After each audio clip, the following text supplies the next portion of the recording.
India Legal presents Courts Roundup.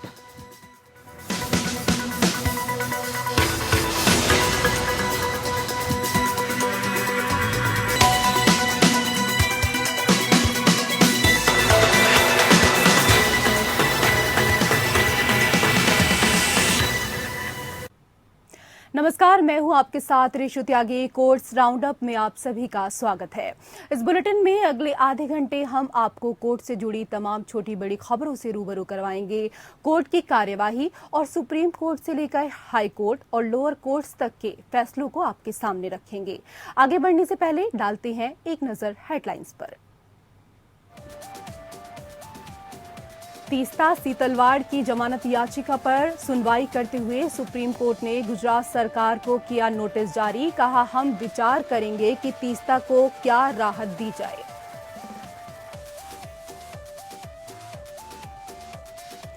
Akhil Bharatiya football महासंघ पर FIFA के बैन खत्म करने के प्रयास करते हुए सुप्रीम कोर्ट ने कार्यकारी समिति चुनाव स्थगित करने का लिया फैसला। कहा, प्रशासकों की समिति को बर्खास्त माना जाए। भारत में अंडर 17 विश्व कप की मेजबानी ना हो प्रभावित।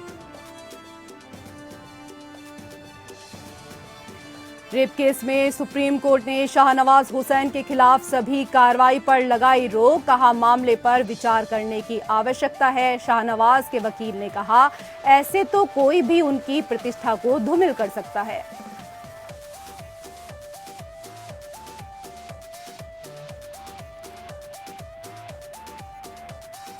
इलाहाबाद हाई कोर्ट ने सुप्रीम कोर्ट के दिशा निर्देशों को जानबूझकर दरकिनार करने के लिए अवमानना का दोषी बनाया। पुलिस अधिकारी को दी गई 14 दिन के कारावास की सजा।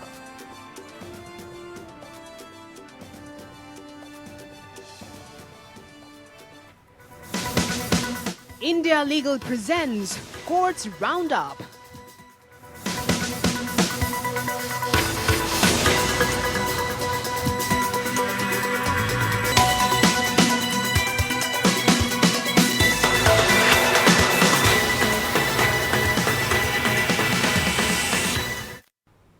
और अब खबरें विस्तार से। 2002 के गुजरात दंगों के लिए तत्कालीन सीएम नरेंद्र मोदी और अन्य अधिकारियों को फंसाने की साजिश रचने और इसके लिए झूठे सबूत गढ़ने के आरोप में गिरफ्तार तीस्ता सीतलवाड़ की जमानत पर सुप्रीम कोर्ट ने गुजरात सरकार को नोटिस जारी किया है।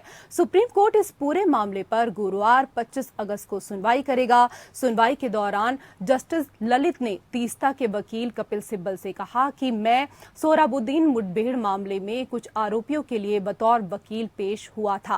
आपको मेरे पीठ में रहने पर कोई आपत्ति तो नहीं, जिस पर सिब्बल ने ऐतराज नहीं जताया। तीस्ता सीतलवाड़ की जमानत याचिका पर सुप्रीम कोर्ट में सुनवाई हुई। मामले की सुनवाई की गई तो न्यायमूर्ति यूयू ललित ने तीस्ता के वकील कपिल सिब्बल को बताया कि उन्होंने 2002 के दंगों से संबंधित सोहराबुद्दीन हत्या मामले में कुछ आरोपियों का प्रतिनिधित्व किया था। जस्टिस यूयू ललित ने कहा कि मैं सोहराबुद्दीन मुठभेड़ मामले में कुछ आरोपियों के लिए बतौर वकील पेश हुआ था। जस्टिस ललित ने कहा कि अगर आपको कोई दिक्कत नहीं है तो हम बेंच का हिस्सा रहेंगे। इस पर तीस्ता की ओर से वकील कपिल सिब्बल ने कहा कि उन्हें इस पर कोई आपत्ति नहीं है। कोर्ट ने तीस्ता सीतलवाड़ की जमानत की मांग के मामले में सुनवाई शुरू की। दरअसल सीतलवाड़ ने गुजरात हाई कोर्ट के फैसले को चुनौती देते हुए सुप्रीम कोर्ट से जमानत की मांग की है। तीस्ता सीतलवाड़ को 2002 के गोधरा दंगों के मामले में गुजरात के तत्कालीन मुख्यमंत्री नरेंद्र मोदी सहित उच्च पदस्थ अधिकारियों को फंसाने के लिए कथित रूप से दस्तावेज बनाने के आरोप में गिरफ्तार किया गया था। जस्टिस ललित ने कहा कि हम विचार करेंगे कि तीस्ता को क्या राहत दी जाए। कपिल सिब्बल ने सुप्रीम कोर्ट में दलील देते हुए कहा कि सीतलवाड़ के लिए हम अंतरिम राहत चाहते हैं, क्योंकि हाई कोर्ट में 19 सितंबर को सुनवाई रखी गई है, जिसके बाद सुप्रीम कोर्ट ने कहा कि आप 25 अगस्त तक इंतजार कीजिए। कोर्ट ने कहा, जब मामला गुजरात हाई कोर्ट में लंबित है और तारीख लंबी दी गई है, तो ऐसे में क्या रिलीफ दे सकते हैं। सिब्बल ने कहा कि अहमदाबाद में उनके मुवक्किल के खिलाफ दर्ज की गई एफआईआर उस कार्रवाई का डुप्लीकेशन था जो शीर्ष अदालत के सामने हुई और समाप्त हुई। सुनवाई और दलीलों के बाद कोर्ट ने तीस्ता की जमानत याचिका पर गुजरात सरकार को नोटिस जारी किया है। सुप्रीम कोर्ट गुरुवार को मामले की सुनवाई करेगा। इससे पहले के घटनाक्रम में सत्र अदालत से झटका लगने के बाद सीतलवाड़ और श्री कुमार ने इस मामले में नियमित जमानत के लिए हाई कोर्ट का दरवाजा खटखटाया था। अतिरिक्त प्रधान न्यायाधीश डीडी ठक्कर ने राहत देने से इनकार करते हुए कहा था कि आरोपियों ने स्पष्ट रूप से गुजरात सरकार को अस्थिर करने और अपने गलत उद्देश्यों के लिए राज्य को बदनाम करने का लक्ष्य रखा था। सत्र अदालत ने नोट किया था कि दोनों आरोपी गुजरात राज्य को उनके गोपनीय उद्देश्यों के साथ साथ राजनीतिक आकांक्षाओं के लिए बदनाम करने में सक्रिय रूप से रुचि रखते थे और उन्होंने एक राजनीतिक गुट के साथ साथ अन्य देशों से मौद्रिक लाभ प्राप्त करने के लिए ऐसा किया। Bureau report.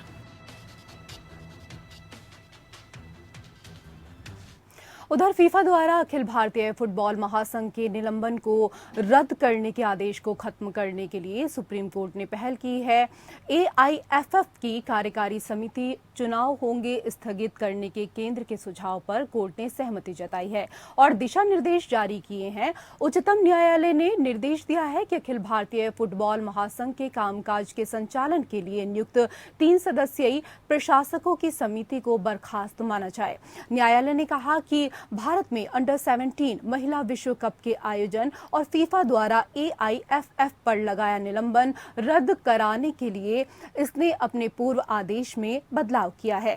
अब फिलहाल एआईएफएफ का प्रबंधन महासचिव द्वारा किया जाएगा। पूरी प्रक्रिया के पीछे ये कोशिश है कि भारत में अंडर 17 विश्व कप की मेजबानी प्रभावित न हो।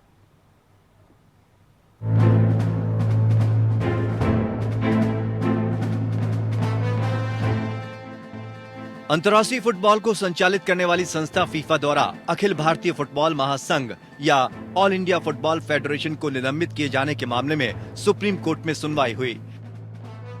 इस दौरान अखिल भारतीय फुटबॉल महासंघ की कार्यकारी समिति के चुनाव स्थगित के केंद्र सरकार के अनुरोध पर सुप्रीम कोर्ट सहमत हो गया। कोर्ट ने साथ में फीफा के निलंबन रद्द करने के प्रयास में सीओए का कार्यकाल भी समाप्त किया। न्यायमूर्ति डीवाई चंद्रचूड़ की अध्यक्षता वाली पीठ ने यह भी आदेश दिया कि एआईएफएफ के दिन प्रतिदिन के मामलों का प्रबंधन एआईएफएफ के महासचिव द्वारा किया जाएगा, जिन्हें पहले ही 36 राज्य संघों द्वारा चुना जा चुका है। प्रशासकों की समिति सीओए जो वर्तमान में एआईएफएफ चला रही है, महासचिव के पदभार संभालने के बाद अस्तित्व में नहीं रहेगी। Federation international D football association द्वारा एआईएफएफ के निलंबन को रद्द करने की सुविधा के लिए और ये सुनिश्चित करने के लिए आदेश पारित किया गया कि भारत में अंडर 17 विश्व कप की मेजबानी की प्रतिष्ठा प्रभावित न हो। सॉलिसिटर जनरल तुषार मेहता ने शीर्ष अदालत को बताया कि फीफा ने इलेक्टोरल कॉलेज पर चिंता व्यक्त की है। हमारा रुख था कि खिलाड़ियों को वोट देने वाली कार्यकारी समिति का हिस्सा होना चाहिए और अभी हम प्रस्ताव करते हैं कि निर्वाचित कार्यकारी निकाय में 25% प्रख्यात खिलाड़ी होंगे। कोर्ट ने पूछा है कि क्या सीओए ने आज काम करना बंद कर दिया, तो आज से लेकर विश्व कप तक प्रशासन कौन संभालेगा। इस पर एसजी मेहता का कहना है कि अगर सीओए का अस्तित्व समाप्त हो जाता है तो महासचिव कार्य कर सकते हैं। इसलिए न्यायालय ने निम्नलिखित निर्देश पारित किए।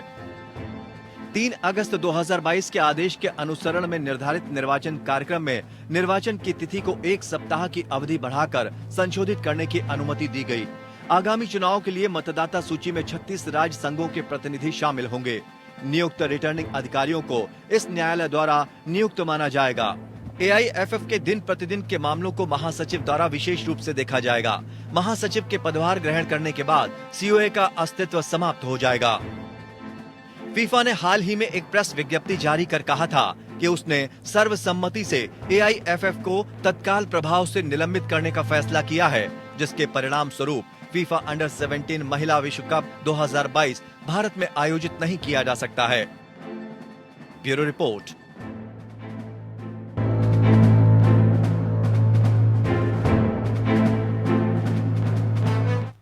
और उधर उधर बीजेपी नेता और पूर्व केंद्रीय मंत्री शाहनवाज हुसैन को सुप्रीम कोर्ट से बड़ी राहत मिली है। शीर्ष अदालत ने दिल्ली हाई कोर्ट के उस आदेश पर रोक लगा दी है जिसमें शाहनवाज हुसैन के खिलाफ रेप करने और धमकाने के आरोप में एफआईआर दर्ज करने के लिए कहा गया था। अदालत ने कहा कि हमारा विचार प्रथम दृष्टया यह है कि मामले पर विचार करने की आवश्यकता है। इससे पहले 18 अगस्त को दिल्ली हाई कोर्ट ने केंद्र और बिहार सरकार में मंत्री रहे बीजेपी नेता शाहनवाज हुसैन के खिलाफ रेप समेत अन्य धाराओं में एफआईआर दर्ज करने का आदेश दिया था। इतना ही नहीं, कोर्ट ने पुलिस को इस मामले में जांच 3 महीने में पूरी करने के लिए कहा है। सुप्रीम कोर्ट ने कथित 2018 रेप मामले में बीजेपी नेता सैयद शाहनवाज हुसैन के खिलाफ सभी कार्रवाई पर रोक लगाई। हुसैन ने अपने खिलाफ एफआईआर दर्ज करने के दिल्ली हाई कोर्ट के आदेश को चुनौती देते हुए सुप्रीम कोर्ट का दरवाजा खटखटाया था। पीठ का नेतृत्व कर रहे जस्टिस उदय उमेश ललित ने नोटिस जारी करते हुए कहा, हमारा विचार प्रथम दृष्टया ये है कि मामले पर विचार करने की आवश्यकता है। हम नोटिस जारी कर रहे हैं और सभी कार्यवाही पर रोक लगा रहे हैं और अब इसमें सुनवाई अगले महीने होगी। इस बीच सुप्रीम कोर्ट ने शिकायतकर्ता को, जिसे कथित तौर पर आरोपी के इशारे पर धमकी दी गई थी और मारपीट की गई थी, पुलिस से संपर्क करने की स्वतंत्रता दी है, जो आवश्यकता पड़ने पर सुरक्षा प्रदान करने के लिए बाध्य होगी। जस्टिस एस रविंद्र भट्ट और जस्टिस सुधांशु धूलिया की पीठ ने शिकायतकर्ता पक्ष को अपनी आपत्तियां दर्ज करने की छूट दी है। मामले का उल्लेख पिछले हफ्ते chief justice NV Ramana, justice Hima Kohli और जस्टिस सीटी रवि कुमार के समक्ष किया गया था। हुसैन की ओर से पेश हुए सीनियर एडवोकेट मुकुल रोहतगी ने कहा, इस तरह कोई भी उच्च पदाधिकारियों के खिलाफ आरोप लगा सकता है और उनकी प्रतिष्ठा को धूमिल कर सकता है। रोहतगी ने कहा कि जांच रिपोर्ट में अन्वेषण में प्रवेश करने के लिए पर्याप्त आधार नहीं मिला है। उन्होंने कहा कि आरोपों की पूरी गांठ हुसैन के भाई के खिलाफ है। शिकायतकर्ता ने आरोप लगाया था कि उसने 2013 में शादी के बहाने उसके साथ बलात्कार किया। शिकायत 4 साल बाद 2018 में दर्ज की गई थी। हुसैन के खिलाफ आरोप ये है कि उसने शिकायतकर्ता को अपने भाई के साथ चीजों को सुलझाने के लिए अपने फार्म हाउस पर बुलाया था। हालांकि उसने पीड़िता को शराब पिलाई जिससे वह बेहोश हो गई और उसके बाद हुसैन ने उसका फायदा उठाया। शिकायतकर्ता ने बाद में सीआरपीसी की धारा 156(3) के तहत एक आवेदन दायर कर शहर की पुलिस को प्राथमिकी दर्ज करने का निर्देश देने की मांग की थी। नगर पुलिस द्वारा 4 जुलाई 2018 को एमएम के समक्ष कार्रवाई रिपोर्ट दायर की गई थी, जिसमें निष्कर्ष निकाला गया था कि जांच के अनुसार शिकायतकर्ता द्वारा लगाए गए आरोप प्रमाणित नहीं पाए गए। विशेष न्यायाधीश के एमएम के आदेश के खिलाफ दायर पुनरीक्षण याचिका खारिज करने और एफआईआर दर्ज करने का निर्देश दिया। अदालत ने निर्देश दिया था कि पुलिस को जांच पूरी होने पर सीआरपीसी की धारा 173 के तहत निर्धारित प्रारूप में रिपोर्ट देनी होगी। Bureau report.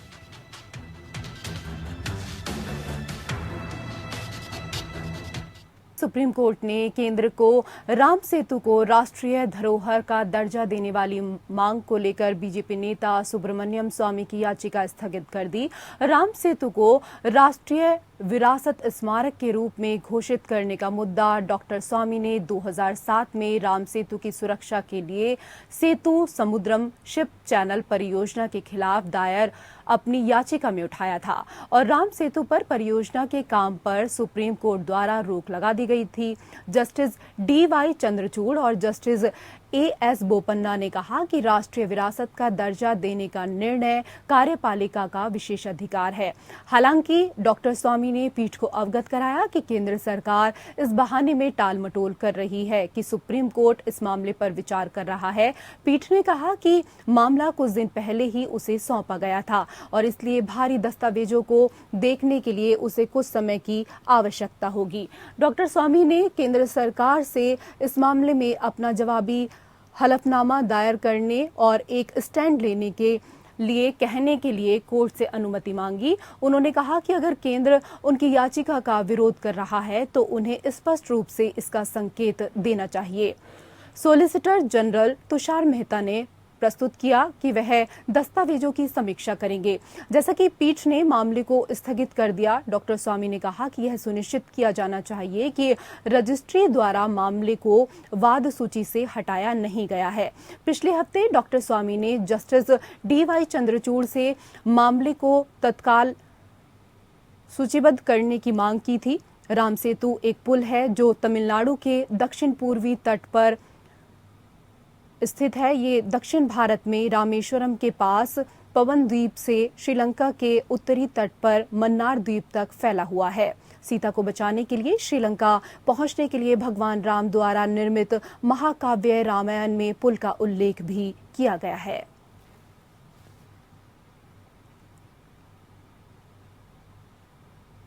उधर धन शोधन निवारण अधिनियम या PMLA के प्रावधानों की संवैधानिक वैधता को बरकरार रखने वाले शीर्ष अदालत के 27 जुलाई के फैसले के खिलाफ सुप्रीम कोर्ट में एक समीक्षा याचिका दायर की गई है।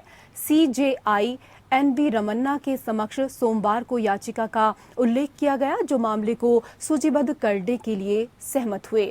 क्या यह जस्टिस खानविलकर के फैसले पर है? CJI ने पूछा। हाँ, मामले का उल्लेख करने वाले वकील ने जवाब दिया।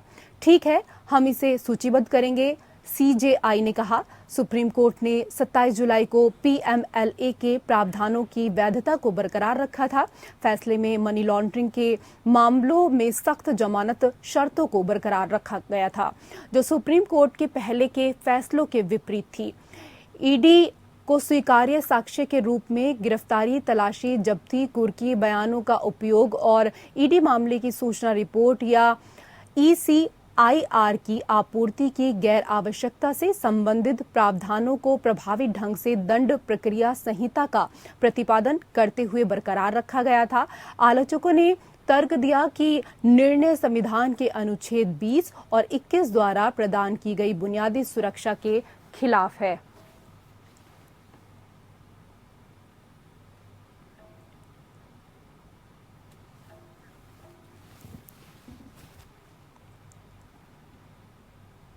उधर इलाहाबाद हाई कोर्ट ने एक पुलिस अधिकारी को अरनेश कुमार बनाम बिहार राज्य के मामले में जारी सुप्रीम कोर्ट के दिशा निर्देशों को जानबूझकर दरकिनार करने के लिए अवमानना का दोषी ठहराते हुए 14 दिन के साधारण कारावास की सजा सुनाई है। अरनेश कुमार मामले के फैसले के अनुसार जहां अपराध में 7 साल से कम की सजा का प्रावधान हो, वहां गिरफ्तारी अपवाद होनी चाहिए और ऐसे मामले में गिरफ्तारी के बजाय CRPC की धारा 41A के तहत पेश होने के लिए नोटिस दिया जाना चाहिए।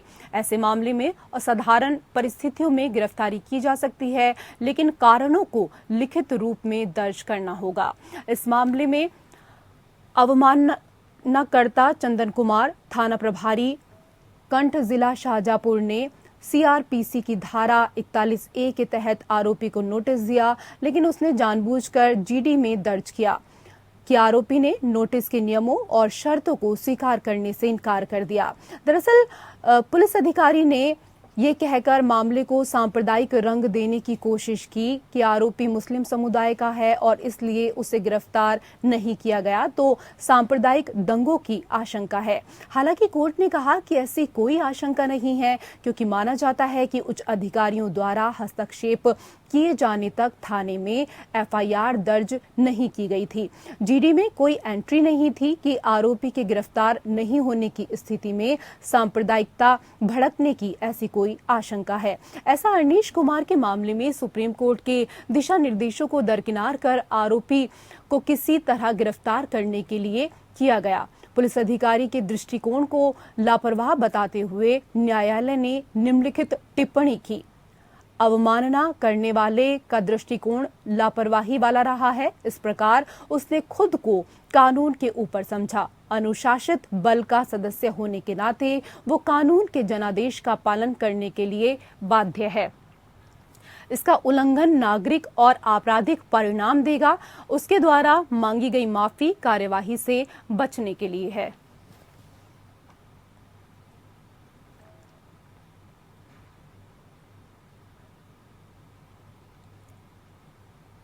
और उधर आमिर खान और करीना कपूर खान अभिनीत फिल्म लाल सिंह चड्ढा के राज्य में प्रदर्शन पर प्रतिबंध लगाने की मांग करते हुए कलकत्ता हाई कोर्ट के समक्ष जनहित याचिका दायर की गई।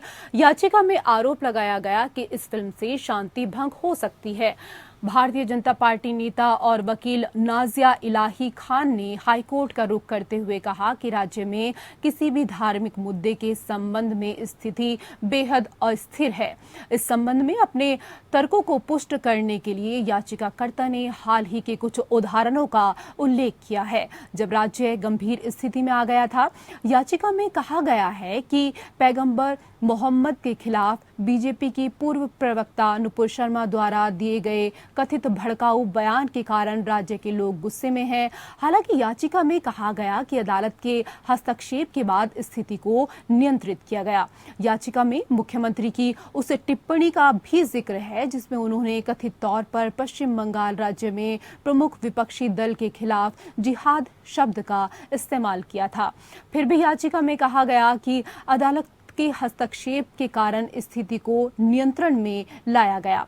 याचिका में दावा किया गया कि सोशल मीडिया पर बहिष्कार की प्रवृत्ति लोगों द्वारा आमिर खान की गतिविधियों के कारण शुरू की गई और वो लोगों को उनकी फिल्म देखने की अनुमति नहीं देंगे। इसलिए ऐसी स्थिति में शांति व्यवस्था की स्थिति उत्पन्न हो सकती है। याचिका में कहा गया कि खान वर्ष 2021 में विज्ञापन में दिखाई दिए थे। उन्होंने विशेष रूप से कहा था कि दिवाली के दौरान पटाखों का इस्तेमाल नहीं किया जाना चाहिए क्योंकि इससे ध्वनि प्रदूषण होता है। यह स्पष्ट रूप से देखा जा सकता है कि उन्होंने हिंदुओं की लगातार आलोचना की और उन्हें निशाना बनाया।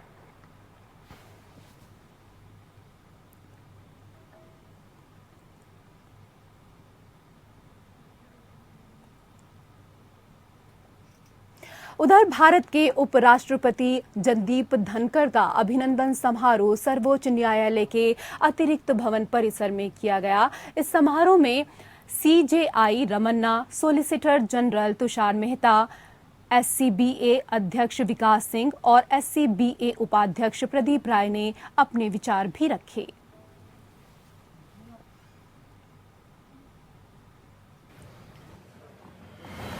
Honorable Mr. Dhankar is the 14th Vice President of India.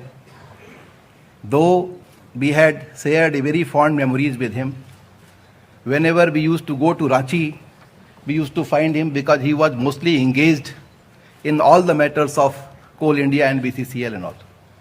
He was the only consul, sole consul. I don't know what's happening there after he became the Excellency of Bengal.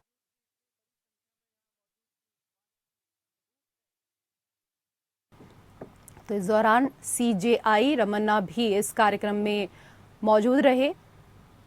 Bharat के उपराष्ट्रपति का अभिनंदन समारोह इस दौरान किया गया।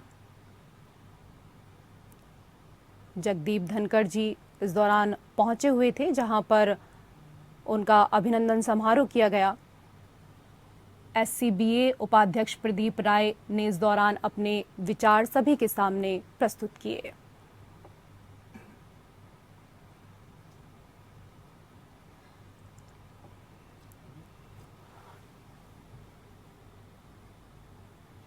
इस कार्यक्रम में CJI रमन्ना भी मौजूद रहे।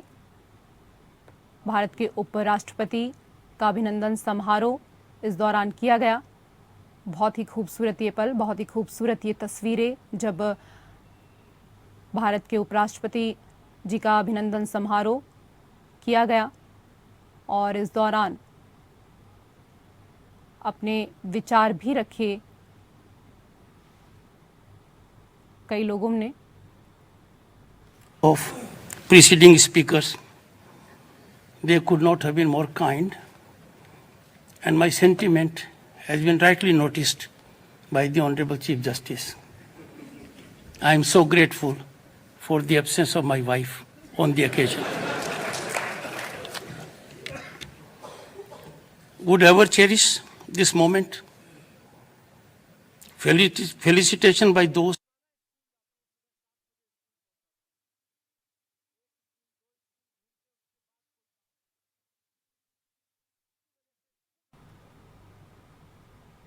और इसी के साथ कोर्ट से जुड़ी हुई खबरों में फिलहाल इतना ही। नमस्कार। India Legal presents Courts Roundup.